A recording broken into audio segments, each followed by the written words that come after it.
Assalamualaikum warahmatullahi wabarakatuh. Teman-teman semua, di sini pada kesempatan kali ini saya Tita Gina Hanifah akan membahas mengenai peran serta dalam pencegahan korupsi di Indonesia. Nah, bahwa korupsi itu bukan hanya masalah hukum, tetapi masalah moral. Dan pada kesempatan kali ini kita akan membahas bagaimana sih peran kita dalam mencegah korupsi di Indonesia. Nah, pertama-tama kita tahu dulu apa itu definisi korupsi. Nah, definisi korupsi itu sendiri adalah penyalahgunaan jabatan, kekuasaan, atau kepercayaan publik untuk keuntungan pribadi atau golongan. Nah, kata korupsi ini berasal dari bahasa Latin yang berarti pembusukan, kerusakan, atau kebobrokan. Itu adalah definisi dari korupsi itu tersendiri. Dan kenapa atau mengapa bisa terjadi korupsi di negara kita? Nah, ada 4 faktor diantaranya. Yang pertama itu ada faktor individu atau faktor internal. Contohnya gimana? Contohnya adalah ada gaya hidup konsumtif. Gaya hidup konsumtif itu adalah tuntutan untuk tampil mewah atau mengikuti tren yang melampaui pendapatan resmi atau yang mana gaya hidup tinggi. Nah, faktor yang kedua itu adalah faktor sistem dan organisasi. Maksud dari faktor sistem dan organisasi itu yaitu salah satunya adalah lingkungan kerja atau aturan yang ada justru mendukung terjadinya korupsi itu tersendiri. Yang ketiga ada faktor ekonomi pendapatan. Nah, yang mana faktor ekonomi ini adalah sebuah pendapatan yang tidak mencukupi. Contohnya gaji yang kecil dibandingkan dengan biaya hidup memaksa seseorang untuk mencari penghasilan tambahan.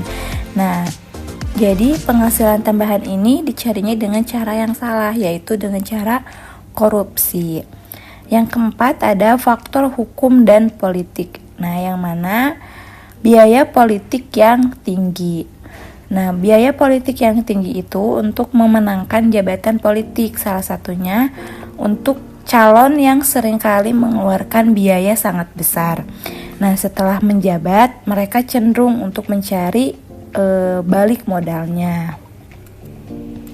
Selanjutnya, ada 3 cara utama untuk kita ikut serta pencegahan korupsi. Yang pertama itu ada melalui edukasi. Nah, dengan melalui edukasi ini, contohnya dengan cara menanamkan nilai jujur, disiplin, dan tanggung jawab. Yang kedua ada melalui pengawasan. Melalui pengawasan ini salah satunya yaitu berani mengkritisi kebijakan publik yang tidak transparan. Dan yang ketiga ada melalui pelaporan. Melalui pelaporan ini salah satunya dengan cara memanfaatkan ICT, misalnya seperti aplikasi Jaga Milik KPK atau portal SP4N Lapori. Nah, di slide selanjutnya di sini ada perilaku-perilaku yang harus dihindari. Nah, perilaku apa? Yaitu salah satunya adalah perilaku korupsi yang harus kita hindari. Di sini ada 4 jenis perilaku, salah satunya ada perilaku suap. Nah, perilaku suap ini aktor utamanya adalah masyarakat. Masyarakat atau pihak luar. Motifnya apa? Motifnya untuk meminta kemudahan layanan atau bisa disebut dengan suap menyuap. Nah, jenis perilaku yang kedua, gratifikasi. Nah, gratifikasi ini aktor utamanya dari pihak luar. Motifnya apa? Motifnya untuk tanda terima kasih atau berbalas budi. Tapi tanda terima kasih di sini itu salah satunya adalah sikap atau perilaku korupsi juga. Nah, yang ketiga itu ada pemerasan. Pemerasan ini aktor utamanya adalah pejabat, salah satunya pejabat atau petugas. Motifnya apa? Motifnya yaitu untuk memaksa meminta imbalan. Dan jenis perilaku yang terakhir itu ada fraud, yang mana aktor utamanya yaitu pelaksana proyek dan motifnya yaitu mencurangi spesifikasi barang.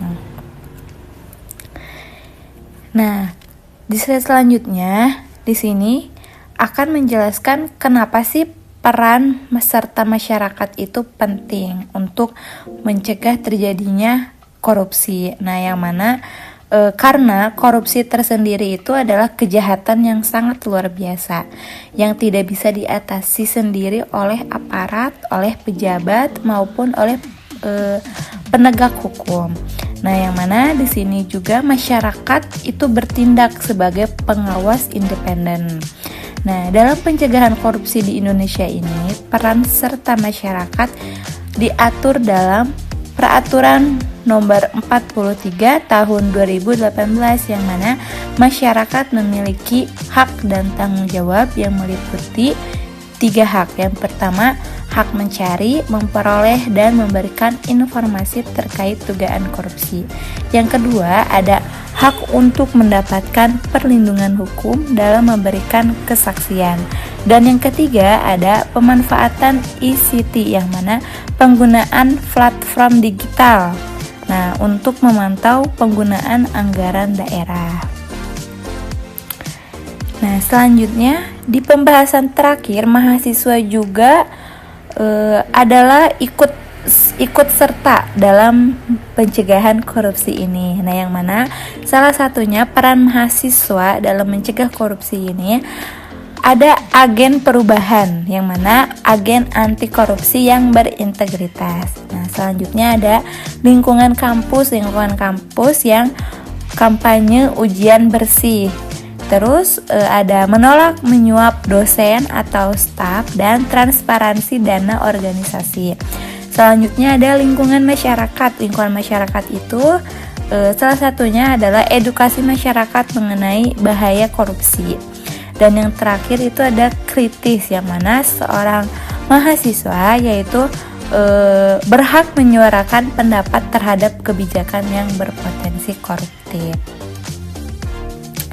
Nah, mungkin dari pembahasan pencegahan korupsi atau serta peran pencegahan korupsi untuk pembahasan kali ini mungkin cukup sekian, dan di sini ada kesimpulan serta saran juga yang mana pencegahan korupsi itu dimulai dari diri sendiri, keluarga, dan lingkungan sekitar.